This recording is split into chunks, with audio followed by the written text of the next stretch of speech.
दोस्तों, एक बार फिर से स्वागत है आप सभी का आपके अपने favourite English learning channel scholar English पर। मेरा नाम है दीपिका कुमावत और मैं इस चैनल पर वेरियस कॉम्पिटिटिव एग्जाम्स के लिए इंग्लिश सब्जेक्ट टीच करती हूँ। तो बेसिकली आज के इस वीडियो में हम डिस्कस करने जा रहे हैं द हिंदू एडिटोरियल का वोकैब एनालिसिस। आशा करती हूँ कि आप इन सेशंस के साथ रेगुलरली जुड़ रहे हैं और इनका बेनिफिट भी उठा रहे हैं, क्योंकि इन सेशंस का मकसद है आपकी वोकैब पावर को और ज़्यादा इन्हांस करना। और ये जो वोकैब सेशंस है, ये बैंक, एसएससी, रेलवे, यूपीएससी या फिर किसी भी कॉम्पिटिटिव एग्ज़ाम के लिए इक्वली बहुत ही ज़्यादा इम्पॉर्टेंट है। तो चलिए और ज़्यादा देर न करते हुए बढ़ते हैं हमारी वोकैब शो की ओर और जानते हैं कि आज का हमारा सबसे पहला वर्ड कौन सा है।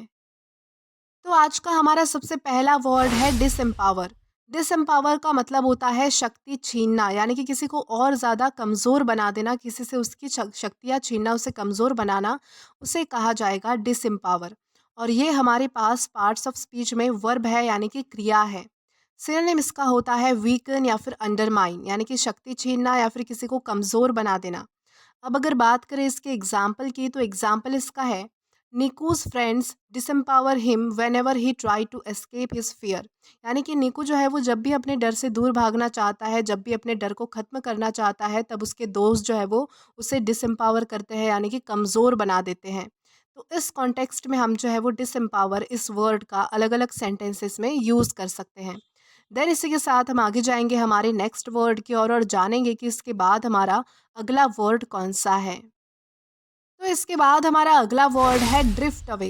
ड्रिफ्ट अवे का मतलब होता है दूर हो जाना, यानी कि जब आप किसी चीज़ से दूर चले जाते हो, सेपरेट हो जाते हो, दूर चले जाते हो, दूर हो जाते हो, तो उसे कहा जाएगा ड्रिफ्ट अवे। और ये एक फ्रेजल वर्ब है।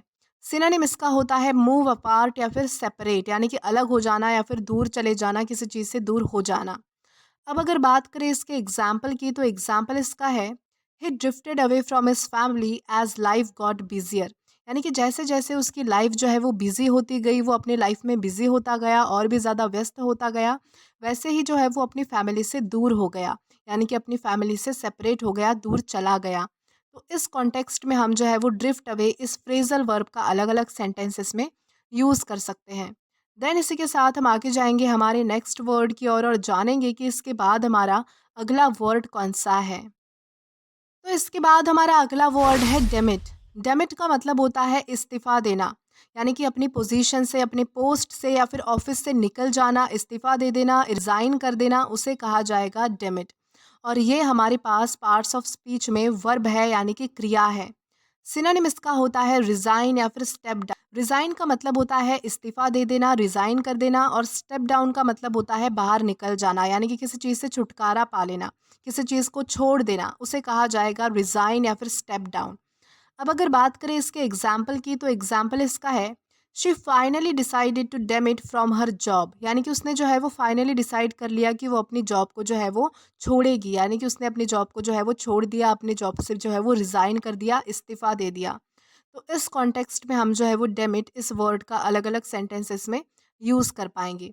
देन इसी के साथ आगे चलते हैं हमारे नेक्स्ट वर्ड की ओर और जानते हैं कि हमारा अगला वर्ड कौन सा होता है। तो इसके बाद हमारा अगला वर्ड है काउंटर। काउंटर का मतलब होता है विरोध करना, यानी कि जब आप किसी चीज़ को सपोर्ट नहीं करते, उसका समर्थन नहीं करते, उसके अपोज में होते हो, यानी कि उसका विरोध करते हो, उसके खिलाफ होते हो, तो उसे कहा जाएगा काउंटर। और ये हमारे पास पार्ट्स ऑफ स्पीच में वर्ब है, यानी कि क्रिया है।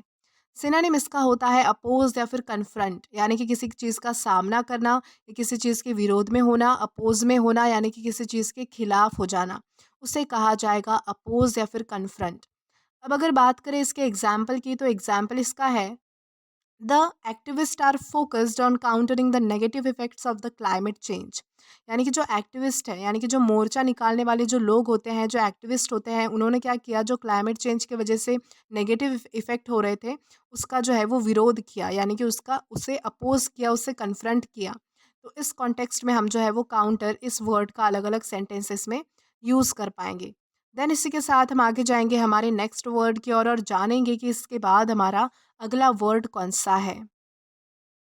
तो इसके बाद हमारा अगला वर्ड है आयर। आयर का मतलब होता है क्रोध, यानी कि बहुत ज़्यादा गुस्सा आना। यानी कि जब आपको बहुत ज़्यादा गुस्सा आता है, तो उस गुस्से को, यानी कि क्रोध को कहा जाता है आयर। और ये हमारे पास पार्ट्स ऑफ स्पीच में नाउन है। सिनोनिम इसका होता है एंगर। एंगर का मतलब होता है गुस्सा यानी कि क्रोध। अब अगर बात करें इसके एग्जाम्पल की तो एग्जाम्पल इसका है she could feel her ire rising, यानी कि वो महसूस कर सकती है कि उसका गुस्सा जो है वो बहुत ज़्यादा बढ़ रहा है। तो इस कॉन्टेक्स्ट में हम जो है वो आयर इस वर्ड का अलग अलग सेंटेंसेस में यूज़ कर सकते हैं।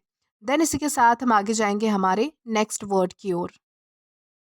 तो इसके बाद हमारा अगला वर्ड है एनॉर्मिटी। एनॉर्मिटी का मतलब होता है गंभीरता यानी कि सीरियसनेस, यानी कि किसी चीज़ की सीरियसनेस को कहा जाएगा एनॉर्मिटी। किसी चीज़ की गंभीरता को जो है वो एनॉर्मिटी कहा जाता है।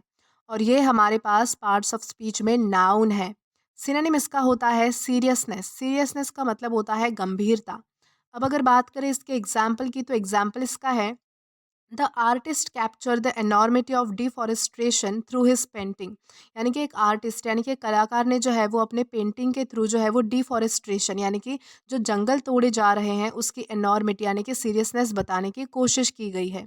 तो इस कॉन्टेक्स्ट में हम जो है वो एनॉर्मिटी इस वर्ड का अलग अलग सेंटेंसेस में यूज़ कर सकते हैं। देन इसी के साथ हम आगे जाएंगे हमारे नेक्स्ट वर्ड की ओर और जानेंगे कि इसके बाद हमारा अगला वर्ड कौन सा है। तो इसके बाद हमारा अगला वर्ड है मकरेक। मकरेक का मतलब होता है बदनामी फैलाना, यानी कि किसी फेमस व्यक्ति के बारे में बदनामी फैलाना, उसके बारे में भला बुरा कहना, उसे कहा जाएगा मकरेक। और ये हमारे पास पार्ट्स ऑफ स्पीच में वर्ब है यानी कि क्रिया है। सिनोनिम इसका होता है डिफेमेशन। डिफेमेशन का मतलब होता है बदनामी करना, किसी के बारे में जो है वो बुरी चीज़ें बोलना, बुरी बातें बोलना। अब अगर बात करें इसके एग्जाम्पल की तो एग्जाम्पल इसका है the journalist faced criticism for मक रेकिंग ऑफ पॉलिटिशियन। यानी कि जो जर्नलिस्ट है यानी कि जो पत्रकार है उसने जो है वो एक पॉलिटिशियन की मक रेकिंग करने के लिए यानी कि उसकी बदनामी फैलाने के लिए जो है वो बहुत ही ज़्यादा क्रिटिसिज्म यानी कि आलोचना का सामना किया। यानी कि उस जर्नलिस्ट को जो है वो बहुत ही ज़्यादा बुरा बुरा कहा गया क्योंकि उसने जो है वो पॉलिटिशियन की बदनामी फैलाई थी। तो इस कॉन्टेक्स्ट में हम जो है वो मकरेक इस वर्ड का अलग अलग सेंटेंसेस में यूज़ कर सकते हैं। देन इसी के साथ आगे चलते हैं हमारे नेक्स्ट वर्ड की ओर और जानते हैं कि इसके बाद हमारा अगला वर्ड कौन सा है। तो इसके बाद हमारा अगला वर्ड है सोअर। सोअर का मतलब होता है ऊंचा उठना, यानी कि किसी चीज़ का लेवल बढ़ना, यानी कि जब कोई चीज़ बढ़ती है, इंक्रीज होती है, उसे कहा जाएगा सोअर। और ये हमारे पास पार्ट्स ऑफ स्पीच में वर्ब है यानी कि क्रिया है। सिनोनिम इसका होता है राइज या फिर असेंट, यानी कि किसी चीज़ में बढ़ोतरी होना, कोई चीज़ इंक्रीज होना, आगे की तरफ बढ़ना। अब अगर बात करें इसके एग्जाम्पल की तो एग्जाम्पल इसका है airline ticket prices tend to soar during holiday seasons. यानी कि जो एयरलाइन की टिकट्स होती है वो जो है वो छुट्टियों में यानी कि हॉलीडे सीजन्स में जो है वो और भी ज़्यादा बढ़ जाती है, यानी कि उनका प्राइस जो है वो बहुत ज़्यादा बढ़ जाता है। तो इस कॉन्टेक्स्ट में हम जो है वो सोअर इस वर्ड का अलग अलग सेंटेंसेस में यूज़ कर पाएंगे। देन इसी के साथ आगे चलते हैं हमारे नेक्स्ट वर्ड की ओर और जानते हैं कि इसके बाद हमारा अगला वर्ड कौन सा है। तो इसके बाद हमारा अगला वर्ड है क्लाउड। क्लाउड का मतलब होता है अस्पष्ट करना, यानी कि किसी चीज़ को अनक्लियर करना, ढक देना। यानी कि जब कोई चीज़ आपके सामने एकदम ब्लरी हो जाती है, बहुत ही ब्लर होती है, आपको ठीक से दिखाई नहीं देती, वो ऐसे कंफ्यूज करने वाली हो जाती है, तो उसे कहा जाएगा क्लाउड। और ये हमारे पास पार्ट्स ऑफ स्पीच में वर्ब है यानी कि क्रिया है। सिनोनिम इसका होता है ऑब्सक्योर या फिर कंफ्यूज, यानी कि कोई चीज़ जो आपको गुमराह करती है, जो आपको स्पष्ट रूप से दिखाई नहीं देती, आपके सामने क्लियर नहीं होती, जो ब्लर होती है, उसे कहा जाएगा ऑब्सक्योर या फिर कंफ्यूज। अब अगर बात करें इसके एग्जाम्पल की तो एग्जाम्पल इसका है the heavy fog was clouding the view. यानी कि जो है वो बहुत ही ज़्यादा भारी फॉग होने की वजह से जो है वो सामने का नज़ारा कुछ दिख नहीं रहा था, बहुत ही धुंधला धुंधला दिखाई दे रहा था, यानी कि कुछ दिखाई नहीं दे रहा था। तो इस कॉन्टेक्स्ट में हम जो है वो क्लाउड इस वर्ड का अलग अलग सेंटेंसेस में यूज़ कर सकते हैं। देन इसी के साथ आगे जाएंगे आज के हमारे लास्ट वर्ड की ओर और जानेंगे कि इसके बाद हमारा आज का लास्ट वर्ड कौन सा होता है। तो हमारा वर्ड है रेकलेस। रेकलेस का मतलब होता है हड़बड़ी में, यानी कि जब भी आप बिना सोचे समझे हड़बड़ी में घाई घाई में कोई काम कर लेते हो, यानी कि आप जब कोई चीज़ सोचते नहीं हो कि इसका डिसएडवांटेज होगा या फिर एडवांटेज होगा या फिर क्या कुछ नुकसान हो सकता है, कॉन्सिक्वेंसेस सोचे बिना आप जब कोई काम कर लेते हो जल्दी जल्दी में, तो उसे कहा जाएगा रेकलेस। और ये हमारे पास पार्ट्स ऑफ स्पीच में एडवर्ब है। सिनोनिम इसका होता है रैशली या फिर इररिस्पॉन्सिबली, यानी कि बिना जिम्मेदारी के कोई काम करना, या फिर रैशली यानी कि हड़बड़ी में कोई काम करना, जल्दी जल्दी में कोई काम करना।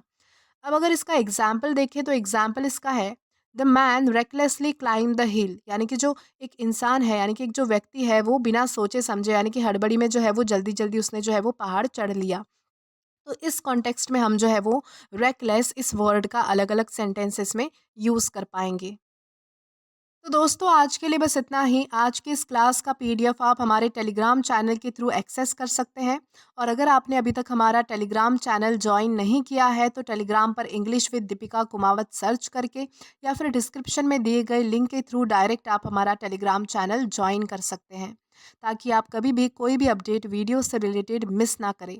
और अगर आपको आज का ये वीडियो पसंद आया है या फिर हेल्पफुल लगा है तो do like this video, subscribe the channel and share as much as you can. और अगर आपने इससे पहले वाले वीडियोस नहीं देखे हैं तो यहाँ पर मैंने एक प्लेलिस्ट प्रोवाइड की है, जहाँ पर आप क्लिक करके वो सभी पहले वाले वीडियोस भी एक्सप्लोर कर सकते हैं। Till then keep learning. Thank you.